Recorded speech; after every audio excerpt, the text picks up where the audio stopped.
ఇక కోతికి కొబ్బరి చిప్ప దొరికినట్లుగా ఉంది బీఆర్ఎస్ వర్కింగ్ ప్రెసిడెంట్ కేటీఆర్ తీరు. ప్రతి విషయాన్ని సీఎం రేవంత్ రెడ్డికి ముడిపెడుతూ ప్రతిసారి విమర్శల పాలవుతున్న కేటీఆర్ మరోసారి నిజాలేంటో తెలుసుకోకుండా నోరు జారారు. కొండారెడ్డిపల్లిలో మాజీ సర్పంచ్ పి సాయిరెడ్డి ఆత్మహత్యకు పాల్పడ్డాన్ని రాజకీయం చేయడానికి ప్రయత్నించారు కేటీఆర్. ఇంతకీ కొండారెడ్డిపల్లిలో అసలేం జరిగింది? సాయిరెడ్డి ఆత్మహత్యకు కేటీఆర్ చేసిన ఆరోపణలకు అసలు సంబంధం ఉందా? సాయిరెడ్డి కొండారెడ్డిపల్లి మాజీ సర్పంచ్. ఇది సీఎం రేవంత్ రెడ్డి స్వగ్రామం కూడా. అయితే సాయిరెడ్డి ఆత్మహత్య చేసుకున్నారు. అయితే ఇది ఆత్మహత్య కాదు, ప్రభుత్వం చేసిన హత్య అంటూ తీవ్రంగా విరుచుకుపడ్డారు మాజీ మంత్రి బీఆర్ఎస్ నేత కేటీఆర్.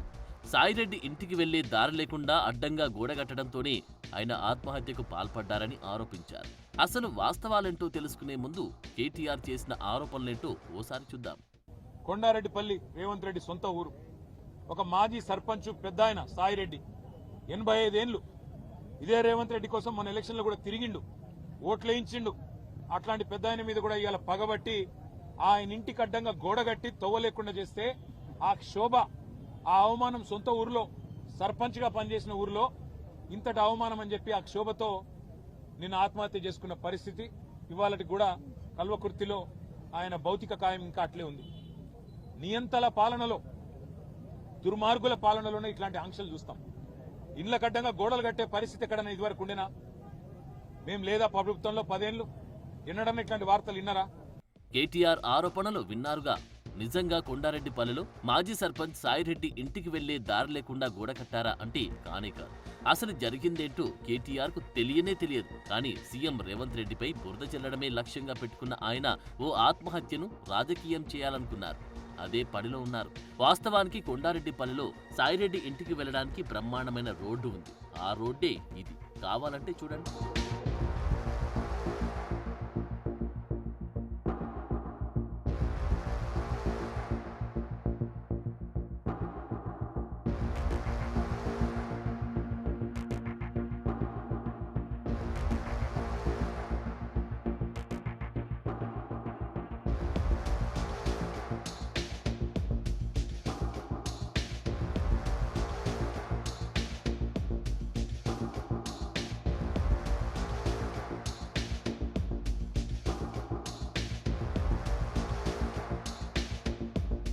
మరి ఇక్కడెక్కడైనా ఆయన ఇంట్లోకి వెళ్లకుండా గోడ కట్టినట్లు ఉందా? ఆయన్ను ఇంట్లో నుంచి రానివ్వకుండా ఎవరైనా అడ్డుపడేలా ఉందా? కేటీఆర్ ఆరోపిస్తున్న దానికి ఇక్కడ కనిపిస్తున్న దానికి ఏమైనా పొంతనుందా? లేనే లేదు కదా. లేనిదాన్ని ఉన్నట్లుగా క్రియేట్ చేయాలని బోల్తా కొట్టారు కేటీఆర్. ఆత్మహత్యకు పాల్పడ్డ సాయిరెడ్డి ఇంటి వెనుక వైపు ప్రభుత్వ స్థలం ఉంది. అక్కడ గ్రామంలో అందరికీ ఉపయోగపడేలా పశువుల ఆసుపత్రిని ప్రభుత్వం నిర్మించింది. అయితే ఆ స్థలం ఖాళీగా ఉన్నప్పుడు తన ఇంటి వెనుక నుంచి దారి ఏర్పాటు చేసుకున్నాడు సాయిరెడ్డి. అందుకే ఆసుపత్రి కడుతున్నప్పుడు అడ్డం పడడానికి ప్రయత్నించాడు. అక్కడి సిబ్బంది పైన దుర్భాషలకు దిగాడు. దీనిపై వెటర్నరీ డాక్టర్ వెంకటేష్ ఈ నెల 21న పోలీసులకు ఫిర్యాదు చేశారు.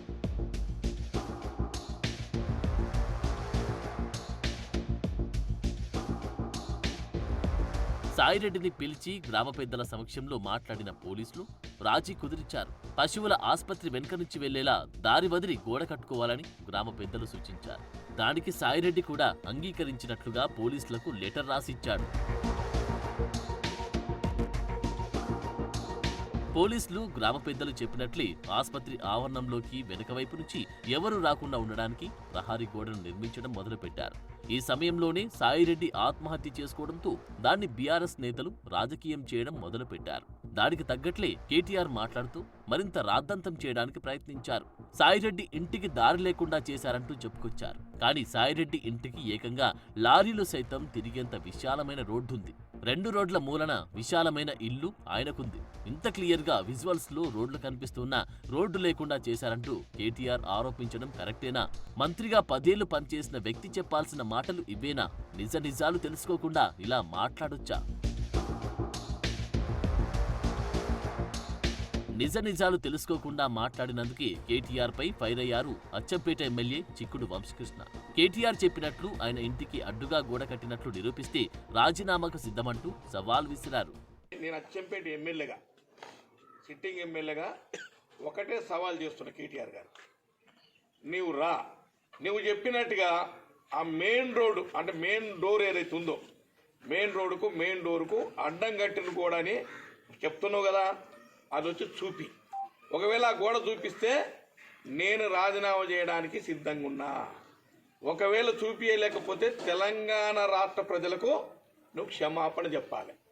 ఇలా సగం సగం తెలుసుకుని కొన్నిసార్లు అసలు ఏం తెలియకపోయినా ఎక్కువ సార్లు అనవసరంగా సీఎం రేవంత్ రెడ్డిని, కాంగ్రెస్ ప్రభుత్వాన్ని వివాదాల్లోకి లాగడం, ఆ తర్వాత పరువు పోగొట్టుకోవడం కామన్ గా మారింది కేటీఆర్ కు. ఇప్పటికైనా ఈ పద్ధతి మార్చుకుంటే మంచిదనేది ప్రజల మాట.